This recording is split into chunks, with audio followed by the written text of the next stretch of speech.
नमस्कार, मी गौरव मानकर ॲटपोस्ट मराठीमध्ये तुमच्या सर्वांचं मनापासून स्वागत करतो. महान त्यागी बाबा जुमदेवजी यांची 105वी जयंती आहे आणि त्यानिमित्त आपण हा स्पेशल मुलाखत तुमच्या समोर आणतो आहेत. महान त्यागी बाबा जुमदेवजी यांनी एक परमात्मा एक मार्ग हा स्थापन केला आणि त्यानंतर ग्रामीण भागापर्यंत हा मार्ग पोहोचलेला आहे. त्यांचा विचार त्यां त्यांचे विचार आहेत हे ग्रामीण भागापर्यंत जे पददलित लोक होते, जे गरीब लोक होते, जे व्यसनाधीन झालेले लोक होते, असे जे ग्रामीण भागातील लोक आहेत ते त्यांच्या विचारांचे पाईक झालेले आहेत आणि त्या माध्यमातून आता स्वतःचा देखील उद्धार करून घेत आहेत. अशा पद्धतीचा जो हा मार्ग आहे, महान त्यागी बाबा जुमदेवजी कोण होते? त्यांनी कशा पद्धतीनं हा धर्म किंवा हा मार्ग स्वीकारला, याची स्थापना केली आणि त्यानंतर कशा पद्धतीनं ग्रामीण भागामध्ये आणि पर्यायाने वेगवेगळ्या राज्यांमध्ये आता हा मार्ग फोफावतो आहे. याविषयी माहिती देण्यासाठी आणि या मागचा नेमका उद्देश काय होता, याविषयीची संपूर्ण माहिती देण्यासाठी आज आपल्यासोबत आहेत परमपूज्य परमात्मा एक सेवक मंडळ वर्धमान नगर नागपूरचे व मानव धर्माचे प्रचारक जयदेवजी धांडे सर आहेत आणि धांडे सरांना आपण प्रश्न विचारूयात. सर, ॲटपोस्ट मराठीमध्ये तुमचं खूप खूप स्वागत आहे. नमस्कार, आणि नमस्कार. निश्चितच माझा पहिला प्रश्न असा आहे, की महान त्यागी बाबा जुमदेवजी यांना असं का वाटलं, की आपण अशा पद्धतीचा एक मार्ग स्वीकारायला पाहिजे किंवा तयार करायला पाहिजे आणि आणि प त्याही पेक्षा पहिला प्रश्न जो महत्त्वाचा असा आहे, की महान त्यागी बाबा जुमदेवजी हे कोण होते? महान त्यागी बाबा जोमदेवजी हे कोष्टी समाजातील आपल्या हिंदू धर्मातीलच आहेत आणि सर्वात महत्त्वाचं म्हणजे बाबा जोमदेवीच्या परिवारामध्ये 12 वर्षाचं दुःख होतं. बाबा जोमदेवीचा परिवार हा सुद्धा सुरुवातीला 12 वर्ष अंधश्रद्धेमध्ये फसलेला होता हं, आणि आणि अंधश्रद्धेमध्ये फसले होते आणि बाबा जोमदेवजी सांगतात आपल्या मार्गदर्शनामध्ये, की मी लहानपणापासूनच सत्याला समोर ठेवायचं. सत्य नेहमी माझ्या समोर आला म्हणे हं, आणि बाबा जोमदेवजींना लहानपणापासूनच कुणाचे दुःख पाहून होत नव्हतं. हं. परिवाराचं दुःख पाहून होत नव्हतं आणि त्यांना लहानपणापासून हनुमान चालीसा वाचण्याची म्हणजे आवड होती त्यांना. तर असं करता-करता त्यांच्या परिवारात जेव्हा 12 वर्षाचे दुःख होते म्हणजे सिटी वाजायची आणि जीव जायचा. हं. असं ती एक निगेटिव्ह ऊर्जा म्हणा आजच्या विज्ञानी भाषेमध्ये ते होतं आणि तो पूर्ण परिवार अंधश्रद्धेमध्ये फसलेला होता. आणि मग काय झालं, की असं करता-करता त्यांच्या परिवारामध्ये खूप लोकांचं जीव गेलं आणि हं. गोळीबार चौकात त्यांनी आणि ते पण गुरुमार्गी होते. बाबांचे यादवराव महाराज त्यांचे गुरु होते. हां. त्यांच्या वडिलांचे वगैरे. हं, तर विठोबाजी ठुबरीकर यांचे सुपुत्र आणि असे 5 भावांचा परिवार आमचे गुरुजी जे आहेत. हं. आणि त्याच्यातले हे बाबा जोंधेवजी चौथे अपत्य. अच्छा. आणि यांचं शिक्षण 4थ्या वर्गापर्यंत झाला. खूप ते विणकरी समाजाचे, पण एवढे इमानदार होते, की लहानपणी जेव्हा आपल्याला लुगड्या बनवायचे, हं. तर जे व्यापारी लोक होते, ते एवढा सुंदर लुगड्या बनवायचे, की त्यांचा लुगडा ते व्यापारी लोकं वर ठेवायचे, की माल लवकर विकायचा. अच्छा. त्यांनी सोन्याच्या दुकानामध्ये काम केला. हं, तर तिथं तिथं एकदा सोन्याचा हार चोरी गेला. म्हणजे हं, तिथल्याच एका सेठचे तो हार हार म्हणजे पडून होता बाजूला हं, आणि आमच्या गुरुजीला दिसला. तर हं, तो सोन्याचा हार त्यांना नेऊन दिला. तर जे सेठजी होते त्यांनी त्याच्या भाच्याला त्यांचे जे तिथं होते त्यांना एक गालावर मारली, की हा जर इमानदार मुलगा नसता, तर म्हणे आपला आज हा सोन्याचा आहे गेला असता. मग हं, बाबांच्या लक्षात आलं, की हे तर परिवारातले लोक एकत्रित होतील आणि आपण हं, अनेकवाले आहोत, वेगळे आहोत हं, आणि म्हणून बाबांनी ती पण नोकरी सोडली. ठेकेदारी नागपूर हं, नगरपालिकेमध्ये ठेकेदारीचं काम केलं. तर बाबाला जिथं-जिथं बेईमानी दिसली, ते सोडलं. पण हे सर्व करत असताना जेव्हा बाबांच्या परिवारावरती जेव्हा दुःख आलं अंधश्रद्धेमध्ये, तर मौल्यवान व्यक्ती आला आणि त्यांनी हनुमानजीचा मंत्र दिला त्यांना. हं, आणि ती हनुमानजीची त्यांनी साधना केली. ती कोणासाठी? परिवारासाठी. आणि 21व्या दिवशी मग ती बाबाच्या भावाची जी मुलगी होती, तिला अगदी शरीरावरती पूर्ण रक्त आणि मुंग्या लागलेल्या होत्या. तर ते बाबाकडे आले म्हणे, "बाबा तुम्ही बघा" म्हणे आपल्या. तर ते म्हणे, "मी काही करत नाही" म्हणे, "मी हनुमानजीच्या मंदिरात जातो आणि फक्त पाणी टाकतो आणि जो मंत्र आहे तो मी म्हणतो" म्हणे. हं, तर तो त्यांनी जेव्हा मंत्र हे सर्व केलं आणि 21व्या दिवसी तो साक्षात्कार झाला, की ती मुलगी खेळायला लागली. तेव्हा हं, तेव्हा ते मंदिरात गेले. तेव्हा त्यांनी हनुमानजीला सांगितलं मंदिरामध्ये, की म्हणजे बघा, की "बाबा ही काय आहे हे मला माहिती नाही. मी तर फक्त पाणी टाकतो. पण तुम्ही एक तर माझं प्राण घेऊन घ्या, पण त्या मुलीला चांगलं करा." हं, आणि ह्या एकावरती असा चमत्कार झाला सकाळी म्हणजे किंवा हं, योगायोग म्हणा हा, की ती मुलगी छान झाली बघा. आणि मग ती विधी पूर्ण झाली. पण ही हनुमानजीची विधी त्यांनी प्राप्त केली. पण खरी जी साधना झाली, जी रंगारी समाजाची बाई ती आपल्या गालाचा मांस खायची आणि हं, तिचं दुःख दूर होत नव्हतं. तेव्हा बाबा जुमदेवजींनी संशोधन केलं आणि हनुमानजीला प्रश्न विचारला, की "संसार में ऐसी कौन-सी शक्ति बोले, जो पल भर में कल्पना शक्ति को भी नष्ट कर सकती है. कल्पना शक्ति संसार में सबसे बड़ी खतरनाक शक्ति है. तो उसको नष्ट कर सकती है." तो हं, हनुमान जी ने म्हटलं, की "उसके लिए 5 दिन आपको हवन करना पड़ेगा" बोले. आणि मग त्यांनी 5 दिवस हवन हवन केलं आणि 5व्या दिवशी त्या अपार शक्तीने त्यांना परिचय दिला, की बाबा मी एकच आहे, सर्वांमध्ये आहे ती निराकार चैतन्यविषयी ती अपार शक्ती. आणि ह्या निराकारामध्ये बाबा जीवनदेवजी 3 महिने राहिले. त्यांना पूर्ण ब्रह्मांडात एकच डोळा दिसत होता. आणि त्यावेळेस ते फक्त वरण-भात, भाजी, पोळी खात होते आणि कुठल्याही बाईची जी छाव आहे, हं, ते पडू नये, असं त्यांचा तो दृष्टांत होता. म्हणजे भयंकर. आणि हे तिथून त्यांनी हा मार्ग त्यांना मग सापडला. हं. आणि रंगारी समाजाची बाई ही तिथून बरी झाली. तिचा जो भूतपलीत जो अंधश्रद्धेतून जे हं, हं, मुक्त झाली, तर हं, मग ती कधीच समोर आली नाही. हं. म्हणजे हा जो काळ आहे, हा हं. नेमका काळ हा कुठला आहे काळ आणि आहे. नागपूरच्याच हां. घटना आहे का ह्या? हां, नागपूरची घटना हा जो काळ आहे 1945 ते हां. 1948 चा काळ आहे. आणि ही हं, जी भगवत कृपा आम्ही षष्टीचं हवन मानवतो. हं, भगवत प्राप्तीचा षष्टीचं हवन म्हणून आम्ही हं, दरवर्षी करतो. हं, भगवत प्रकट दिन म्हणून. तर हाच तो दिवस आहे 25 ऑगस्ट 1948, हं. ज्या दिवशी बाबा जुमदेवजीला भगवंताची प्राप्ती झाली. अच्छा, म्हणजे अच्छा. त्या शक्तीचा तो ज्ञान आहे, त्या शक्तीने परिचय दिला. आणि 3 एप्रिल ही त्यांची ही जन्मतारीख. 3 एप्रिल जसं आता आपण येणार आता उद्या जे आपण हं. जयंती साजरी करणार आहोत, ही 105वी जयंती आहे. बाबांचा जन्म हा 3 एप्रिल 1921 ला झाला. अच्छा, आणि ते हे जे विधी त्यांनी साध्य केली 1948 ला 25 वर्षाचे होते त्यावेळेस फक्त अच्छा. बाबा जुमदेवजी. हं, आणि लहानपणी त्यांना झुमर म्हणून ओळखायचे, हं. पहलवान म्हणून पण ते प्रसिद्ध होते. ओके. हं, बरं मग त्यानंतर आता तुम्ही म्हणताय की शक्ती वगैरे प्राप्त झाली किंवा त्यांना ती प्रचिती झाली. हं. त्यानंतर मग त्यांनी कशा पद्धतीनं हा म्हणजे त्यांचा पंथ हां. मार्ग वाढवला? कशा हां, पद्धतीने हां, लोकं हां. बरोबर, त्यांच्यापर्यंत येत बरोबर. गेले? हां. त्यांनी कशा पद्धतीने संघटन तयार तर केलं? बाबांना काय वाटलं, बाबा जुमदेवजींनी जेव्हा 1949 ला महाशिवरात्रीच्या जेव्हा पर्वावर गेले आणि हं, त्यांना असं लक्षात आलं, की कशाप्रकारे तिथं लोकं लुटतात, तापानी फणफणले लोकं आहेत, अंधश्रद्धेमध्ये फसलेले आहेत. तर असे कितीतरी लोकं असतील. मग बाबांनी असं वाटलं, की जसं मी अंधश्रद्धेत फसलो होतो, माझ्या देशात कितीतरी लोकं असतील, तर आपण यांच्यासाठी आपण काहीतरी केलं पाहिजे. हा एक विचार बाबांच्या डोक्यात आला. आणि बाबांनी मग जी मानव धर्माचे जसं आमचे 4 तत्व आहेत, ते तत्व समोरासमोर आणलं. त्यांना सांगितलं, की तुमचा भगवान तुमच्या जवळ आहे. हं, त्यांनी जे सत्य सांगितलं, जे त्यांनी अनुभूती केली, आपली अनुभूती जशीची तशी सांगितली. आणि हनुमानजीला का बरं समोर आले? त्यांनी हनुमानीची विधी केली होती. हं, तर हिंदू धर्मानुसार, कारण त्यांनी जो भगवान जगाला सांगितलं, तो निराकार आणि चैतन्यमय आहे. त्याला आकारात नाही आणता येत. पण त्यांचं असं म्हणणं होतं गुरुजींचं, की तत्व मी जे तत्व दिले परमात्मा आणि मर्या जीवत नाम पर एक लक्ष एक चित्त हे भगवान जर निर्माण केला आणि तुमचा जर अफाट विश्वास असेल, की माझा भगवान माझ्या जवळ आहे. हं, म्हणजे तत्व, विश्वास आणि जर तुमच्याजवळ त्याग असेल, त्याग, तर तो ह्या 3 गोष्टीवर त्यांनी सांगितले, त्याचे गुण आपल्याला दिसायला लागतात. त्याच्या आवाजातून, त्याच्या चालण्यातून, हं, त्याच्या हं. बोलण्यातून. आणि हा संत आणि हिंदू धर्मापेक्षा काही वेगळं नाहीये. नास्तिक म्हणू नये म्हणून त्यांनी या निराकाराला बाबा हनुमानजी त्या अफाट शक्तीचं एक अच्छा. नाव दिला. हं, हं, हं. आलं का लक्षात? म्हणजे एक आराध्य देव म्हणून असं म्हणता येईल की हां, हनुमानजी आहे त्या ठिकाणी. हनुमानजी आहेत त्यानंतर बाबा जुमदेवजी आहेत. आणि बाबा जुमदेवजी आहेत. करेक्ट. बरोबर. हां, हं, म्हणजे परंतु एक हिंदू धर्म म्हणा किंवा इतर कुठलीही धर्म हां, त्याच्या व्यतिरिक्त हं, या परमात्मा एक सेवक मंडळामध्ये हं. असं काय वेगळंपण आहेत, जे आपण सांगू शकतो लोकांना? हां. याच्यामध्ये सर्वात महत्त्वाचं आहे, की इथं व्यक्तीला, नर आणि नारीला म्हणजे व्यक्तीला महत्त्व दिलेलं आहे. म्हणजे हं, एका गुरु परंपराने त्या गुरुला महत्त्व नाही दिलेलं आहे हं, किंवा एखाद्या महाराजाला, बाबाला महत्त्व नाही दिलेलं आहे.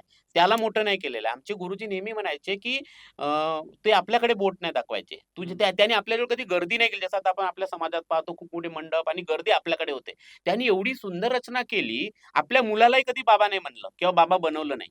त्यांनी परमपूज्य परमात्मा एक सेवक मंडळ, आपल्या परिवाराचं नाव नाही दिलं, आपल्या आपल्या रिलेटिव्हचं नाव, आपल्या मुलाचं नाव नाही दिला. परमपूज्य परमात्मा एक सेवक मंडळ वर्धमान नगर नागपूर असा जगातला पहिला संत असेल. बडे-बडे संत आपण पेपर त्यांनी आपले नाव दिले आपल्या आश्रमाला वगैरे. यांनी आपला नाव नाही दिला. हं, आलं का लक्षात? हा एक वेगळापण आहे याच्या ठिकाणी. अच्छा, दुसरी गोष्ट इथं जी आहे आणि सिस्टम एवढं सुंदर बनवलं, की मंडळानंतर मार्गदर्शक, कार्यकर्ता तर एका गावात एक मार्गदर्शक. ते म्हणायचे माझ्याजवळ गर्दी नका करू. कारण तुमचा भगवान तुमच्या जवळ आहे. हं, पण इथं महत्त्व आहे शब्दाला. या ठिकाणी 3 शब्द बाबांनी आम्हाला दिले. हं, हं, सत्य, मर्यादा आणि प्रेम. हे हं, आम्हाला आमच्या व्यवहारात, आचरणात, आपल्या दैनंदिन जीवनामध्ये याचं आपल्याला आचरण करावं लागतं. त्याच्यामुळे काय झालं, की भारतासाठी एक नवीन चांगला सिस्टम पण उभा होऊन राहिला. भारत अंधश्रद्धा मुक्त होऊन राहिला. ठीक आहे. व्यसनमुक्त होऊन राहिला. हं, पुन्हा त्याच्यानंतर मर्यादित कुटुंब ठेवा म्हणे बाबांचा हं, आमचा एक नियम आहे. हं, आपले हं. कुटुंब मर्यादित ठेवणे. हां, ठीक आहे. त्यानंतर एकता. कारण हिंदू धर्माला असा बेस नाहीये, की हम्म. एक प्रार्थना, एक विनंती. कारण हिंदू धर्मामध्ये एवढ्या आरत्या आहेत, एवढे देव आहे, विचलित हो. झालेला आहे आणि त्याचा जो फायदा आहे, काही बाबा लोकं घेऊन राहिले आपण रोज पाहतोय. किती सारे न्यूज येऊन राहिले, किती सारं होऊन राहिलेलं आहे आणि त्याच्यामध्ये शिकलेले लोकं अडले म्हणजे अडकलेले आहेत. अळानी तर सोडा, म्हणजे एक देश जो चंद्रावर जाण्याचा प्रयत्न करून राहिला, पण एक भारतात आपला अजून एक भारत आहे, हा. की ज्याला हा माहीतच नाहीये. हम्म. तर किती सारा म्हणजे म्हणतोय याची तर घराघराला गरज आहे. मी तर असं म्हणेल मानव धर्माचं, की काश्मीर हो या कन्याकुमारी, इधर गोवा हो या गुवाहाटी, हर घर में हो बाबा हनुमानजी. म्हणजे एवढं सुंदर बाबांनी आता हे तुम्ही बोलले सगळं हे मंडळामध्ये आणि सिस्टम थोडं हं. गावातील हां. मंडळ कार्यकर्ता कार्यकर्ता. वगैरे हां. हे स्ट्रक्चर कशा पद्धतीचं आहे थोडं समजून सांगा. हां, याच्यामध्ये काय झालं, की बाबा जुमदेवजींनी हे व्यवस्था चालवण्यासाठी निष्काम सेवा हम्म. म्हणजे जो आमच्या गावातला एक मार्गदर्शक पण असतो. हा. तो जेव्हा कोणाला तो विधी देतो, हे ना, तो त्याला जेव्हा वचन देतो. हा. कोणतं वचन? की मी एका देवाला मानणार आणि तो हम्म. देव कोणता? जो माझ्याजवळ आहे. हम्म. प्रत्येक नर-नारीमध्ये आहे. हम्म. ठीक आहे. आणि जो माझ्यात देव आहे, मला जर शोधायचं असेल, तर मला मरावं लागेल, हे बाबांनी सांगितलं. मग तुला आत्मअनुभव येईल म्हणे. ठीक आहे. आणि दुसऱ्यात जर देव बघायचं असेल, तर तुला तुझं हृदय सत्यमानता प्रेमाने भरावं लागेल म्हणे. ठीक आहे. आणि तुला सगळ्या जगामध्ये जर देव पाहायचं असेल, तर तुला तत्वशब्दनियमाचं ज्ञान पाहिजे म्हणे, म्हणजे ज्ञान पाहिजे. हे बाबांचं असं म्हणणं होतं आणि म्हणून मग बाबांनी ही रचना केली, की मंडळामध्ये आमचे जसे आता आमची दर 5 वर्षांनी इलेक्शन होतं हा. मंडळामध्ये. हा. म्हणजे आमचे जे पूर्ण जो आता समजा 20-25 लाख जे आमची पॉप्युलेशन ते सिलेक्ट करते. अच्छा. त्यांची मंडळाची बॉडी 11 लोकांची दर 5 वर्षांनी आमचं इलेक्शन होतं. हा. एक माणूस त्याची मनोपल्ली चालत नाही. त्याच्यात मतदार कोण? मतदार हे सभासद असतात. आम्ही जे अच्छा. ₹1001 भरलो, हा. असे सभासद व्होटिंग होतं आमची दर 5 वर्षांनी. हा. त्याचा पूर्ण सिस्टमॅटिक जसं लोकशाही पद्धतीने. हम्म. आणि तिथं जसं आता आमच्या मंडळाचे अध्यक्ष जे आहेत, ते आहेत रवींद्रजी गायधने. हा. उपाध्यक्ष आहेत तुमसरेजी. हा. ठीक आहे. सचिव आहेत आमचे किरण भाऊ. हम्म. ठीक आहे. किरणजी राऊत. अशा प्रकारे आमची 15 लोकांची बॉडी आहे. अच्छा. आणि हे व्यवस्थापन करते पूर्ण विदर्भात किंवा आमच्या विदर्भात नाही, गुजरातमध्ये लोकं आहेत. फॉरेनला सुद्धा आहेत आमचे सेवक. एम-पीला, छत्तीसगडला आणि बिहारला. मला आत्ताच माझा पण एक YouTube चॅनल आहे. तर मला आत्ताच मेसेज एक आलेला आहे, हा. की आम्हाला बिहारला पण तिथं याला प्रचार-प्रसार करायचा. मला जस्ट आता 1 तासाच्या हा. अगोदर मी ते हा. बघत होतो. हा. तर एवढं सुंदर याचा म्हणजे हम्म. तेजीनं फास्ट होऊन राहिला. बरोबर. आणि व्यसनी लोकं व्यसनमुक्त झाले. हा. आमच्याकडे एक शंकरजी हेडव आहेत, खूप लोकं आहेत, की आज त्यांचा मुलगा डॉक्टर झाला, एम-बी-बी-एस डॉक्टर झालेला आहे. असे कितीतरी मुलं आय-ए-एस ऑफिसर, इंजिनिअर ज्यांचे वडील दारुडे होते, रस्त्यावर पडून राहायचे, पत्नीला बेवड्याची पत्नी असा ज्यांना डाग लागला होता. आज ते आमचे जे रवींद्रजी गायधनी आहेत, त्यांची हा. पत्नी उपनगराध्यक्ष झालेली आहे तिकडे खरबी हा. बाजूला. आमच्या गावात किती लोकं सरपंच झाले, यांची ओळख नव्हती रिश्तेदारीमध्ये. हा. तर अशा लोकांचा पैसा वाटला, घरं बनले, मोठे झाले, मुलं शिकले, वेगवेगळ्या क्षेत्रामध्ये नाही, गेलेले मी आहेत. याच प्रश्नाकडे हां. येणार अच्छा, होतो. अच्छा. ओके. कारण आम्ही ज्यावेळेस हां. वेगवेगळ्या भागामध्ये जात असतो, हो, विशेष हो. करून ग्रामीण भागामध्ये, तर हां, घरावर पाटी लिहून दिसते, दारू हां. पिऊन आत येऊ नये. हो, हो. हा नेमका काय प्रकार आहे? आणि अनेक ठिकाणी गावांमध्ये हं. जे लोकं व्यसनाच्या आहारी गेले होते, खास करून गावखेड्यामध्ये वेगवेगळ्या जातीतील लोकं असतात किंवा अ, म दररोजचे काम करणारे आणि त्याच दिवशी पैसे आणणारे जे लोकं असतात, त्यांची अर्धी कमाई हे दारूवर, व्यसनावर जात होती. आज त्या लोकांनी दारू सोडलेली आहे आणि हे जग जाहीर आहेत किंवा हं. असं पूर्ण तुम्हाला पुरावा देण्याची आवश्यकता नाही. बरोबर ते आहे. हो, दिसून पडते त्या दिसून गोष्टी. पडतं. हं. म्हणून ते जे कुतूहलापोटीच विचारणे आहेत, की हे व्यसनमुक्तीचा नेमका प्रत्येक धर्म सांगतात, परंतु ते तसं झालं नाही. तुम्ही हं. असा काय मंत्र देता त्याच्यामध्ये, की जेणेकरून ते व्यसनमुक्तीकडे वळले? बरोबर, बरोबर. याच्यामध्ये आमचं असं म्हणणं आहे, की आमचा जो मार्ग आहे, ठीक आहे. तर तो एक मेन आहे, की एक लक्ष एक चित्त भगवान. आणि आमच्याकडे जे दारुडे लोकं असतात, ते हं. एकदम म्हणजे पूर्ण आता बरबाद झालेले आहे. म्हणजे एकदम काहीच रस्ता नाहीये त्यांच्याकडे. हं. तेच लोकं मग आमच्याकडे येतात. तर आम्ही त्यांना सांगतो, की "बाबा तुझा भगवान हा तुझ्याजवळ आहे." आलं हां. लक्षात? आणि त्याला आम्ही एक विधी देतो. हं. कारण ब्रह्ममुहूर्ताचं आपलं वेगळं महत्त्व आहे हिंदू धर्मामध्ये. आणि तो जेव्हा सकाळी उठतो आणि जी सकाळची आमची विनंती आहे, त्या विनंतीमध्ये ब्रेन एवढा पॉवरफुल बनतो. मी तर हं. म्हणतो घराघराला त्या विनंतीची गरज आहे. आणि आम्ही तर असं म्हणतोय म्हणजे आमचा असा अनुभव आहे, की जसं त्यांनी ज्या विधीला नाही केलं, जगातला कुठलाही माणूस असू द्या, त्यांनी त्या विनंतीला म्हटलं तर आत्मबल वाढतो. आणि जीवनामध्ये आत्मविश्वास आणि आत्मबल ही जगातली सर्वात हं. मोठी शक्ती. बाबासाहेब आंबेडकर पण म्हणायचे, की आत्मविश्वास ही सर्वात मोठी दैवी शक्ती आहे म्हणे. हं. तर आत्मविश्वास वाढतो जेव्हा त्याचे विचार शुद्ध होतात, त्याचं हृदय शुद्ध होतं, जेव्हा ब्रह्ममुहूर्तावर तो उठतो. हं. आणि जेव्हा एक लक्ष एक चित्त आणि त्याच्याकडे कुठलीच फोटो नसतो त्यावेळेस. तो असतो आणि त्याच्यामध्ये तो आपला भगवान पाहतो. अच्छा. आणि तो आपल्यालाच वचन देतो, दृढ संकल्प होतो, की मी आता ह्या दारूला हात लावणार नाही. हं. आणि तो एकटा नाही करत. तर त्या एका चुलीवर बनवणारे जेवढे लोक आहेत, असं सर्व मिळून सर्व लोकांना म्हणजे म्हणजे एका अंघोळ घरातले, करून एका चुलीवर बनवून एका घरातले. एका घरातले सर्व लोक हां, सकाळी, लहान मुलगा जरी असेल 5 वर्षाचा, हां, म्हणजे मी लहानपणापासून या मार्गात आलोय. हां. तर मी लहान होतो तर मला माझे भाऊ उठवायचे आणि आम्ही सर्व मिळून मग सकाळी ती ज्योत लावतो. किती म्हणजे वाजता? 5 वाजता. 5, हां, 5, 5:30, अच्छा. पावणे 6 पर्यंत. हां. ती ती खूप महत्व आणि आणि तिथं मग एकता, मग युनिटी, हं. हा जे हिंदू समाज जो विखुरलेला आहे. बाबांनी एवढं सुंदर काम केलं, हं, एक हं, हं. केलं परिवाराला. आता पुन्हा गावचा गाव एक झाला. हं. आणि हेच तर खरं आपलं आहे, की नाही हे हां, जे तुम्ही बोलले पहाटे ब्रह्ममुहूर्तावर. हां, मुहूर्तावर हे सर्व तुम्ही एक ज्योत लावता. हां. तर हे एका घरचे लोकं की गावामध्ये नाही, जसं हे वेगवेगळ्या पुरे एका घरचे लोकं. एकाच घरचे एकाच लोकं घरचे आणि ते ओन्ली. हां. किती वेळाचं असते? कशा पद्धतीचा विधी फक्त असतो तो? 5 मिनिटाचं भगवान बाबा हनुमानजी, मी पहिले प्रणाम करतो आम्ही. हां. भगवान बाबा हनुमान जी को प्रणाम, महान त्यागी बाबा जुमदेव जी को प्रणाम, परमात्मा आहे. हं, आणि मग ही विनंती आहे, भगवान बाबा हनुमानजी, मी जीवनात केलेली सर्व पूजा व जुने विचार बंद केले. मी मरीन किंवा जगीन, जीवनात एकच भगवान बाबा हनुमानजीलाच मानेन. मी माझ्या कर्माने चुकलो, याची मला क्षमा द्यावी. हं. बाबांचा आदेश, सत्य, मर्यादा, प्रेम, 4 तत्व, 3 शब्द, 5 नियम जे दिले आहेत त्यांनी, त्याचं मी जीवनात पालन करीन, असे मी सत्य वचन देतो. याला जीवनात कधीही विसरणार नाही.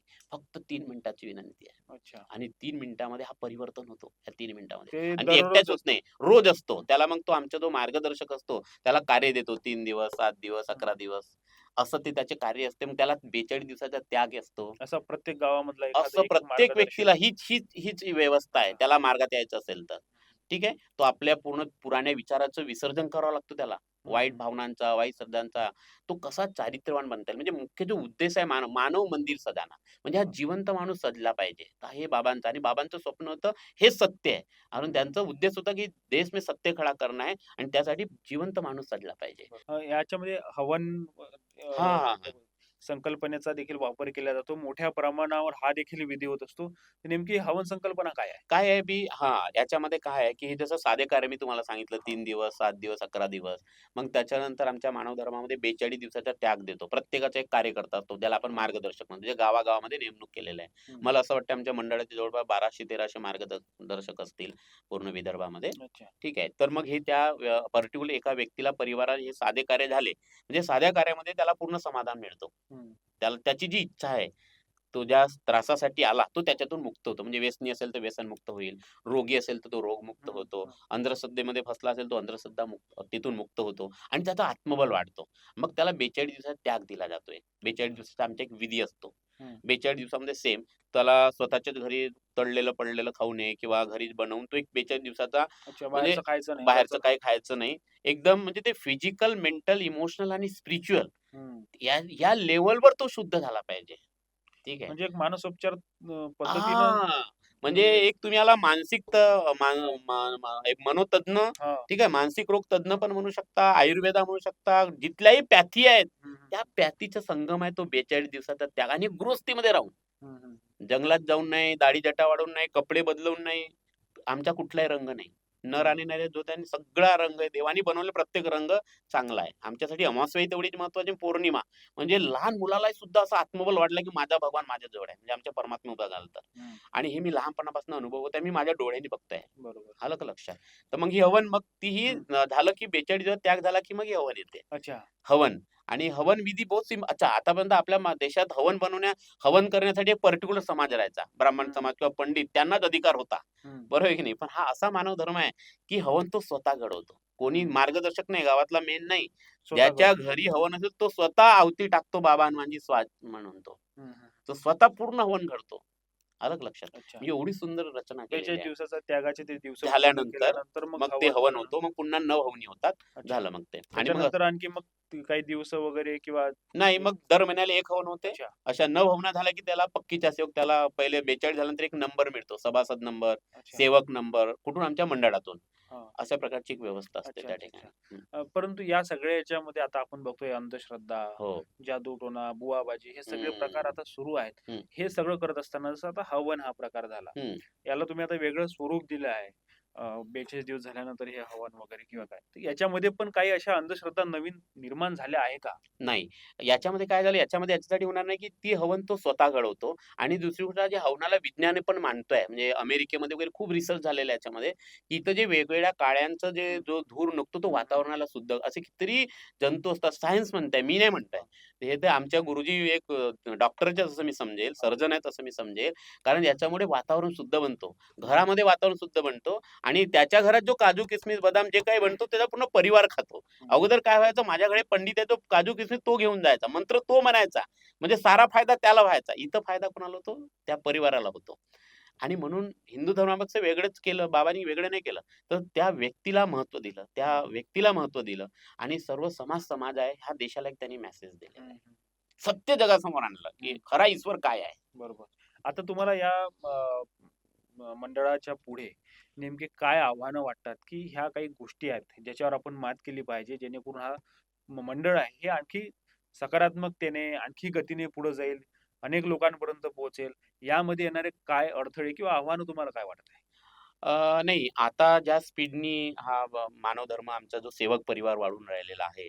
तर मला असं वाटतंय, की तुमच्यासारखे लोकं जसं आम्हाला प्रमोट करतायत, है ना? हां. तुम्हाला जसं लक्षात आलं, तर मला असं वाटतंय, की बऱ्याच सरकारला पण सुद्धा आता लक्षात आलं. टपाल तिकीट आमच्या बाबाच्या नावाने सरकारने हां, केलेलं आहे. हां. सरकारला जे काम जमलं नाही व्यसनमुक्तीचा, ज्याच्यावरती हं. करोडो रुपये खर्च करतो, तर तो व्यसनमुक्तीचा अवॉर्ड आमच्या मंडळाला मिळालेला आहे. हां. तर लक्षात त्याच्यानंतर आता आमची जी नवीन पिढी आहे ती एज्युकेटेड पिढी झालेली आहे. हं. ती फॉरेनला आहे, वेगळं जर तुम्हाला सांगितलं डॉक्टर झाले, हो, हो, मोठ्या-मोठ्या हो, लेव्हलवर हो, गेलेले आहेत. हो. तर हे सुद्धा हे झालेलं आहे.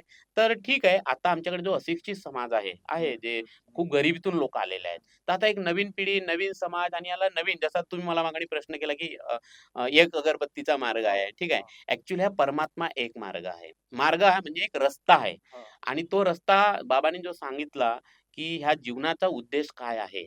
तर तो उद्देशचा मार्ग आहे, की बोलायचं कसं, वागायचं कसं, चालायचं कसं, ज्याच्यामुळे आपलं जीवन हे 7ही पिल्लर जे आहे physical, mental, emotional, spiritual, economical, intellectual आणि सोशल हे 7 पिल्लर माणसाचे जर डेव्हलप झाले, तर हं. ही खरी वैचारिक क्रांती आहे. बरोबर. आणि इस संसार को बदलाने वाला एक केवल एक ही शब्द है बोले आमचे गुरुजी, वो है बोले वैचारिक क्रांती. हं. म्हणजे त्यांचा भयंकर म्हणजे बरोबर. जो ज्ञान त्यांनी जो समाजाला दिला, हं. तो भयंकर सुंदर आहे. बिलकुल, बिलकुल. हं. खूप-खूप धन्यवाद सर. Thank you. आपण भरपूर प्रश्न या निमित्ताने घेतलेला तुम्ही आम्हाला वेळ दिला आणि खऱ्या अर्थानं या गोष्टीकडे फक्त धार्मिकतेकडेच न पाहता एक वैचारिक आणि मानसोपचार तज्ञ किंवा एक वैज्ञानिक जोड देऊन देखील बघितलं पाहिजे आणि निश्चितच ते जे विचार आहेत ते वैज्ञानिक आणि अ, वैचारिकच आहेत आणि म्हणून हा जो मानव धर्म आहे हा विदर्भामध्येच नाही तर वेगवेगळ्या राज्यामध्ये आणि वेगवेगळ्या कानाकोपऱ्यामध्ये आता जात आहेत आणि यांनी ज्या पद्धतीने सांगितलं, की काही देश-विदेशामध्ये देखील मानव धर्मांचे सभासद झालेले आहेत आणि आम्ही हा जो आजचा एपिसोड केलेला आहे, तो याचसाठी केला आहे, की महान त्यागी जुमदेवजी बाबा हे नेमके कोण होते? त्यांचा त्याग काय होता? हेच जाणून घ्यायचं होतं आणि त्यांचा तो धर्म काय आहे? ते जाणून घ्यायचं होते. त्यासाठीच आपण आजची ही मुलाखत घेतलेली आहे. पुन्हा एकदा मी जयदेवजी ढांडे सरांचं आभार व्यक्त करतो धन्यवाद, आणि धन्यवाद या तुमचे पण. पद्धतीचेच वेगवेगळे व्हिडिओज, विश्लेषण आणि मुलाखती बघण्यासाठी बघत राहा @पोस्ट मराठी.